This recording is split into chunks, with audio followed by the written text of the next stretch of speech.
इस वक्त हमारे साथ डायरेक्टर साहब भी मौजूद हैं, प्रेमांशु जी। हम इनसे जानना चाहेंगे कि एक फ़िल्म जब एक डायरेक्टर तराशता है तो उससे बड़ी उम्मीदें होती हैं, लेकिन इस तरह का जब विवाद सामने आता है तब कैसी मनोदशा होती है एक डायरेक्टर के तौर पर? डायरेक्टर पर तौर पे डेफिनेटली कोई भी डायरेक्टर रहेगा वो टूट जाएगा, क्योंकि ये रंग दे बसंती के सपने हमने एक दिन में नहीं देखे थे और ना ही कुछ चंद महीनों में ये स्क्रिप्ट बन गई थी। काफ़ी समय से इस स्क्रिप्ट पे काफ़ी सोच विचार करने के बाद, कई ड्राफ्ट लिखने के बाद एक मुकम्मल ड्राफ्ट बनी थी जिस पे हम लोग शूट कर रहे थे। और जितनी मेरी बुद्धि है, जितनी आर्टिस्टिक पार्शियलिटी मैं समझ सकता हूँ कि कितना इम्पार्शियल होकर चीज़ों को रखना चाहिए दर्शकों के सामने, तो मैं अपनी समझबूझ के साथ उस फिल्म को फिल्माया था। उसके बाद जब सेंसर वाले ने इस तरह का ऑब्जेक्शन उस पर डाल दिया तो वो बाकी मेरे लिए तो वो क्षण काफ़ी दुखद था, टूटने जैसा था। लेकिन मेरे सपोर्ट में मेरे प्रोड्यूसर खड़े थे जिन्होंने कहा कि आपने जो सपने देखे हैं, जो हमें दिखाए हैं, वही फिल्म मुझे चाहिए, मैं वही करूँगा। सेंसर वाले ऑब्जेक्शन कर रहे तो क्या है हम।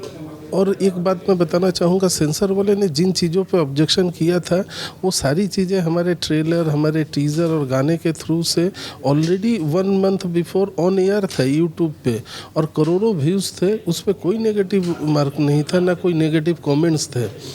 तो उनका वही कहना था कि जब करोड़ों लोगों को प्रॉब्लम नहीं है तो 4 आदमी बैठ के सेंसर बोर्ड में वो तय कर लेंगे कि राम बोलना है कि नहीं बोलना है, त्रिशूल यूज़ करना है कि नहीं करना है, तो ये मैं होने नहीं दूंगा।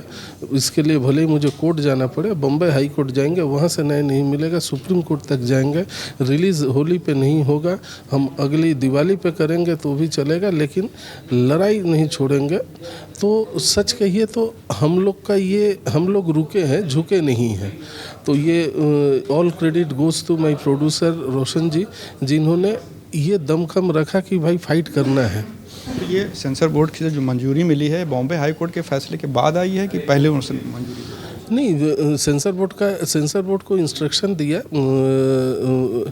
माननीय हाई कोर्ट ने कि भाई आप जल्द से जल्द विद इन ए वीक, शायद 10 वर्किंग डेज में बताया कि आप लोग रिव्यू कमेटी के पास रखो और मुझे रिपोर्ट सबमिट करो।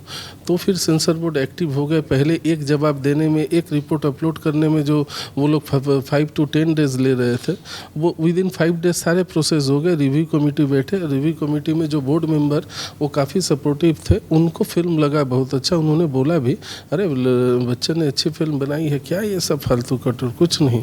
उन्होंने विदाउट एनी कट फिल्म को पास कर दिया। बल्कि जनरली फिल्मों में सेंसर में होता है कि हम जो लेंथ भेजते हैं वो लेंथ रिड्यूस होकर आता है, हमारे में लेंथ ऑलरेडी 1 मिनट बढ़ गया है। उन्होंने कहा कि एक डिस्क्लेमर ऐड कर दो जिसमें सारी बातें हम जो बताना चाह रहे हैं, तो डिस्क्लेमर ऐड है। तो हमारी फिल्म की लेंथ घटी नहीं है, बल्कि सेंसर बोर्ड में जाने के बाद वो 1 मिनट लेंथ बढ़ गई है। चलिए, इस लड़ाई के बहाने एक बड़ी उपलब्धि मिली है कि फिल्म का ट्रेलर जो है, हिंदी फिल्म बड़े मियाँ छोटे मियाँ और मैदान के साथ अटैच होकर लोगों के बीच आ रहा है। तो ये उपलब्धि सिर्फ लड़ाई की नहीं है, ये भी क्रेडिट मैं प्रोड्यूसर को ही देना चाहूँगा कि भोजपुरी में शायद फर्स्ट टाइम हो रहा होगा कि हम इतने सारे बड़े फिल्म में जो मौका है ये ईद के टाइम पे, ऑलमोस्ट सारे बड़े बड़े जहाँ पे भोजपुरी फिल्में लगती है, जहाँ पे हम लोग लगाने के प्लान कर रहे हैं, सारे थिएटर में वो डॉल्बी साउंड के साथ हमारे ट्रेलर का मज़ा ले सकते हैं, सब देख सकते हैं।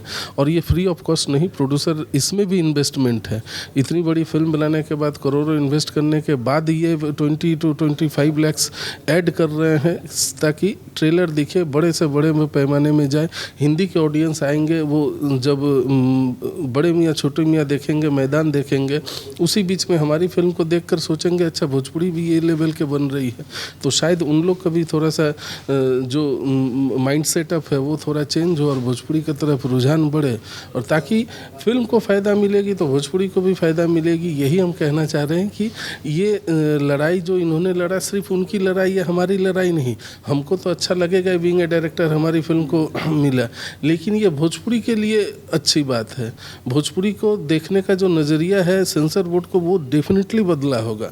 आगे आने वाली फिल्मों को वो लोग उस हिसाब से ट्रीट नहीं करेंगे, क्योंकि उनको पता है कि भोजपुरी में भी एक रोशन सिंह है जो कोर्ट में जा सकता है, तो कोई दूसरा भी फलाना भी आ सकता है, वो भी उसको मैं करूँगा, इनजस्टिस करूँगा तो वो भी शायद कोर्ट में जाएगा, रिव्यू कमेटी में जाएगा। तो ये अल्टीमेट बात है कि हम चाह रहे हैं, रोशन जी का एकमात्र उद्देश्य वही है कि किस तरह से हम भोजपुरी को बढ़ाएं। जब भोजपुरी बढ़ जाएगी, सब ने जो बताया 40 करोड़ 50 करोड़ ये जो डाटा आता है, भोजपुरी की इतनी ऑडियंस है, भोजपुरी के गाने देख लीजिए बिलियन ट्रिलियन में जाता है। मतलब मुझे तो लगता है कि खाली हमारे हीरो जो खेसारी है उनके नहीं हो तो 50 गाने होंगे जो 500 मिलियन पार किए होंगे। एक आखिरी सवाल सर पूछना चाहेंगे, एक ऐसे दौर में जब एक तरफ राम मंदिर का उद्घाटन हो रहा है, हिंदुत्व का बोलबाला है, सेंसर बोर्ड ऐसे सवाल उठा रहा है जो कि लोगों को स्वीकार नहीं है कि आखिर लोगों की भावनाओं के साथ क्यों खिलवाड़, इसे इस तरीके से भी देखना चाहिए कि लोगों की भावनाओं के खिलाफ फैसला क्यों ले रहा है, जानबूझकर भोजपुरी इंडस्ट्री के खिलाफ ऐसा किया जाए। हाँ, तो ये हम कह सकते हैं कि हमारे लिए ब्लेसिंग इन डिस्गाइज हो गया। वो एक कंट्रोवर्सी हमको परोस दिए सेंसर बोर्ड वाले इस तरह का कट देके, जबकि हमारी कोई इंटेंशन ऐसा था नहीं कि हम इसको कंट्रोवर्सी करें कि भाई। और सही बात है, आज के डेट में एक हिंदू अगर हीरो जो मेरा है वो हिंदू है और फ़ख्र से बोलता है कि मैं हिंदू हूँ और मुझे हिंदू होने पर गर्व है और हिंदुत्व की बातें करता है, तो इस पर किसको ऑब्जेक्शन हो सकता है। वो सामने वाले कोई दूसरे संप्रदाय को गाली नहीं दे रहा है ना नीचा दिखा रहा है।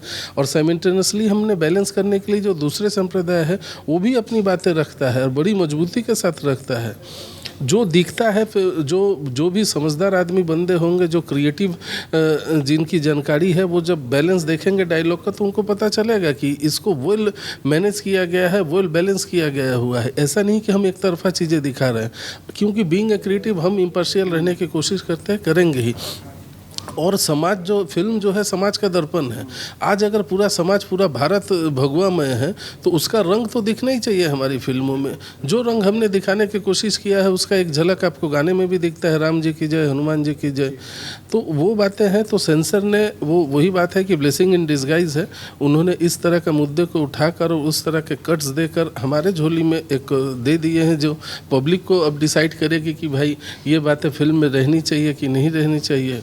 तो मैं पब्लिक से भी यही गुजारिश करूंगा कि आप ज़्यादा से ज़्यादा संख्या में फिल्म को आइए, देखिए और आप बताइए कि भाई हमने कुछ गलत किया क्या, अगर हिंदुत्व की बात कहा, अगर कुछ किया क्या। तो ये तो अब पब्लिक के कोर्ट में ही बॉल जाने वाली है 7 जून को, फिर पब्लिक डिसाइड करेगी। एक आखिरी सवाल मेरा है कि भोजपुरी इंडस्ट्री को लेकर हमेशा सवाल उठते रहे हैं कि कंटेंट को लेकर या फिर गानों में अश्लीलता जो आती है उससे, लेकिन रंग दे बसंती और फिर रवि किशन जी की महादेव का गोरखपुर जैसी फिल्में जो हैं आज बन रही हैं और रिलीज़ ये होने को तैयार है और वो हो गई है। जिस तरह से फिल्म मेकिंग में बदलाव अब आ रहा है, कंटेंट जैसे रंग दे बसंती का है, महादेव का गोरखपुर का है, तो ये जो इस बदलाव को कैसे देखते, क्या ये कंटिन्यू आगे इसी तरह रहनी चाहिए? देखिए, मैं महादेव के गोरखपुर पे तो कुछ बोल नहीं सकता क्योंकि मैं उसका हिस्सा हूँ नहीं, और क्योंकि हम इसमें बिजी थे अपने फिल्मों को लेकर, तो मैं फिल्म देखने की मुझे सौभाग्य नहीं मिला, समय भी नहीं मिला।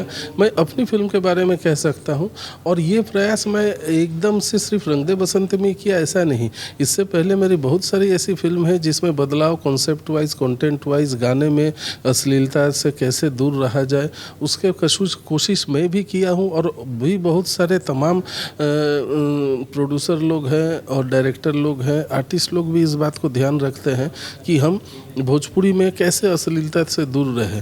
तो भोजपुरी तो ऐसे भी अश्लीलता से बहुत दूर हो गई है फिल्म। बाकी रही बात एल्बम जिस पे सेंसरशिप नहीं है, तो वो लोग क्या कर रहे हैं, और आदमी यही गलती करता है कि भोजपुरी एल्बम को भोजपुरी इंडस्ट्री से जोड़ लेता है। वो हमारा हिस्सा ही नहीं है। हमारे कुछ लोग वहाँ काम कर रहे हैं, उनको गाना बजाना आता है, अच्छा लगता है, उनको पैसे आ रहे हैं तो उससे है।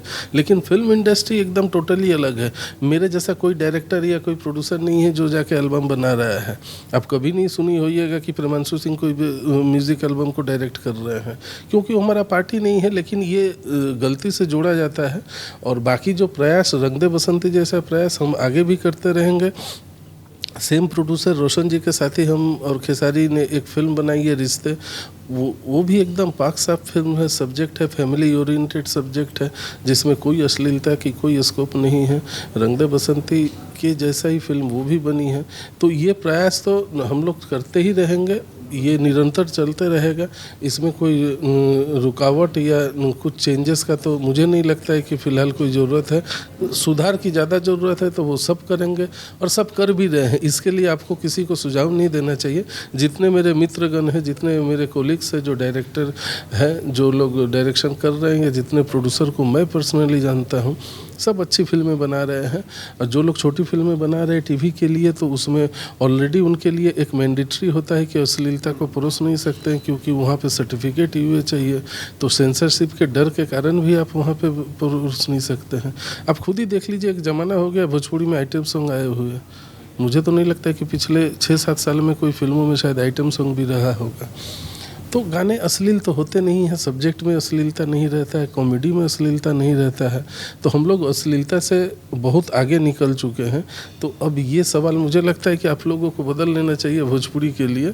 ये दूसरे चीज़ों पे लागू हो सकता है। एनिमल जैसे फिल्म में आप देख लीजिए, अनथक अश्लीलता है, चाहे वायलेंस है, तो सवाल उन पे कम उठते हैं। भोजपुरी चूँकि मारा हुआ भाई है तो उसी को सब कोई करता है। तो ये सवाल मुझे नहीं लगता है कि आप लोग अगर स्टडी करेंगे तो देखेंगे अब ज़रूरत नहीं है भोजपुरी में इस सवाल की। चलिए, बहुत बहुत शुक्रिया और बधाई इस फिल्म के लिए भी। कैमरामैन खालिद के साथ रेहान हुसैन, लहरें, मुंबई।